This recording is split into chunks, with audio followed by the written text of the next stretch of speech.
नमस्कार साथियों, आंसू एजुकेशन सेंटर गंगापुर सिटी में आपका हार्दिक स्वागत है। आज हम पैसिव वॉइस के इंपेरेटिव सेंटेंस के बारे में चर्चा करेंगे। पैसिव वॉइस का इंपेरेटिव सेंटेंस किस प्रकार से बनाते हैं, तो हम निम्न प्रकार से इंपेरेटिव सेंटेंस बनाते हैं। अब पहले सीखते हैं मेन वर्ब की फर्स्ट फॉर्म से शुरू होने वाले वाक्यों की पैसिव वॉइस बनाना, यानी मेन वर्ब की फर्स्ट फॉर्म से शुरू हुआ एक्टिव वॉइस का वाक्य। तो यहाँ पर देखिए एक्टिव वॉइस का वाक्य जैसे ओपन द विंडो, विंडो। यहाँ पर पैसिव वॉइस बनानी है। इंपेरेटिव सेंटेंस की जब पैसिव वॉइस बनाते हैं तो पैसिव वॉइस का वाक्य लेट से शुरू करते हैं। इससे शुरू करते हैं लेट से। इंपेरेटिव सेंटेंस की पैसिव वॉइस बनाते हैं इंपेरेटिव सेंटेंस के वाक्य की, तो लेट से शुरू करते हैं। इसके बाद में इससे ऑब्जेक्ट को या सब्जेक्ट बनाते हैं, तो लेट द विंडो। इसके बाद अपनी तरफ से हेल्पिंग वर्ब भी लेके आते हैं, लेट द विंडो बी। इसके बाद में बी की थर्ड फॉर्म ओपन की थर्ड फॉर्म हो जाती है ओपन। कहने का मतलब एक्टिव से पैसिव वॉइस बनाएंगे तो एमबी की फर्स्ट फॉर्म से शुरू हो रहा है, एमबी की फर्स्ट फॉर्म से शुरू होता है, तो ऐसे में इंपेरेटिव सेंटेंस के वाक्य को लेट से शुरू करते हैं। इसके बाद ऑब्जेक्ट को सब्जेक्ट बनाते हैं। यहाँ पर द विंडो ऑब्जेक्ट था, इसको पीवी में सब्जेक्ट बना दिया। इसके बाद में अपनी तरफ से यानी हेल्पिंग वर्ब के रूप में भी लगाते हैं। इसके बाद एक्टिव वॉइस के एक्टिव वॉइस की जो मेन वर्ब है यहाँ, इसको पैसिव वॉइस में मेन वर्ब की थर्ड फॉर्म कर देते हैं। एग्जांपल दूसरा, जैसे राइट ए लेटर।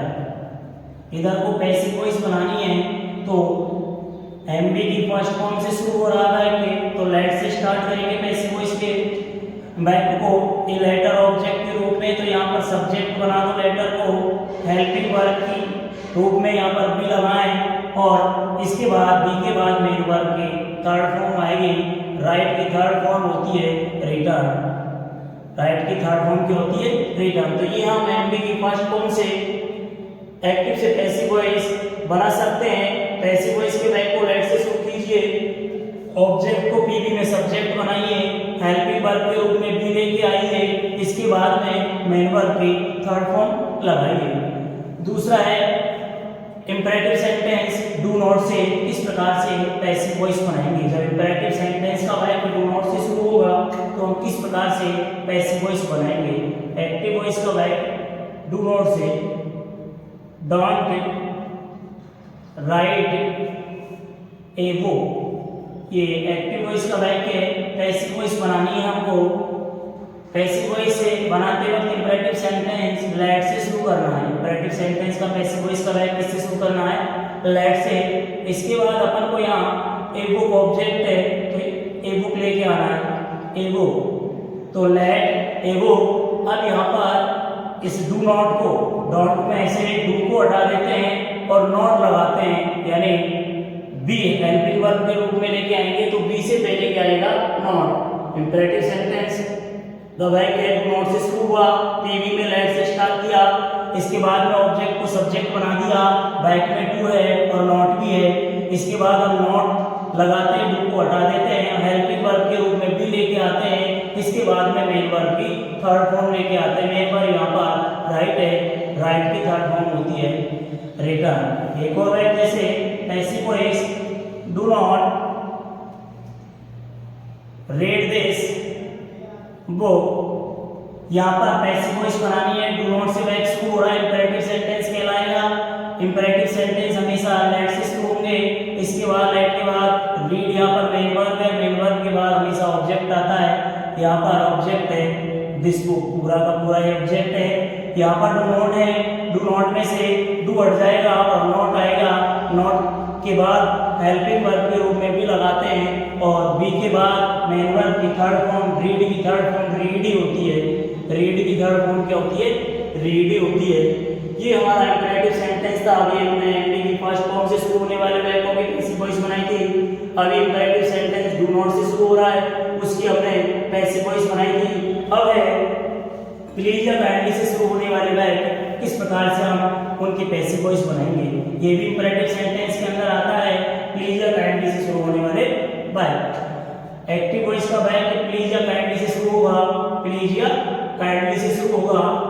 तो जैसे please give me a pen, ये एक्टिव वॉइस का वर्ब है, प्लीज या काइंडली से किसी से भी शुरू हो सकता है, काइंडली से भी शुरू हो सकता है कि kindly give me a pen. Passive voice बनानी है, इंपरेटिव सेंटेंस है, प्लीज या काइंडली से शुरू होता है, तो पैसिव वॉइस का वर्ब है किससे शुरू करेंगे, लेट से, लेट। इसके बाद में यहाँ बी क्या है, ऑब्जेक्ट है, ऑब्जेक्ट है, एमबी के बाद ऑब्जेक्ट आ रहा है और ये ऑब्जेक्ट को सब्जेक्ट बनाना है, यहाँ पर हो जाएगा आई, सब्जेक्ट क्या हो जाएगा I. Let I be, let I helping verb के रूप में क्या लिखेंगे, हेल्पिंग वर्ब के रूप में क्या आएगा, बी।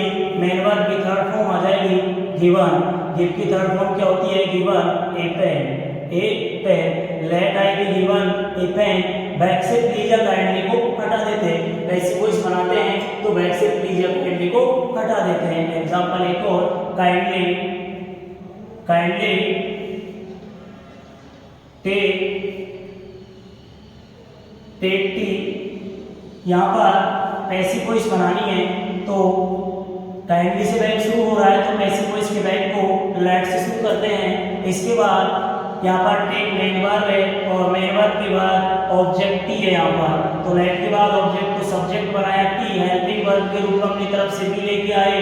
इसके बाद में मेन वर्ब की थर्ड फॉर्म, टेक की थर्ड फॉर्म होती है टेकन, बैक से प्लीज या काइंडली को हटा देते हैं, बैक से प्लीज या काइंडली को हटा देते हैं। ये इंपरेटिव सेंटेंस हमारा, ये इंपरेटिव सेंटेंस है, यानी मेन वर्ब के फर्स्ट फॉर्म से शुरू होने वाले वाक्यों को हमने सीखा, डू नॉट से शुरू होने वाले वाक्यों के हमने इंपरेटिव सेंटेंस को सीखा और प्लीज या काइंडली से शुरू होने वाले वाक्यों की इंपरेटिव किस प्रकार से इनकी पैसिव वॉइस बनती है इंपरेटिव सेंटेंस की। तो आज हमने इस चैप्टर के बारे में चर्चा की है। हम नेक्स्ट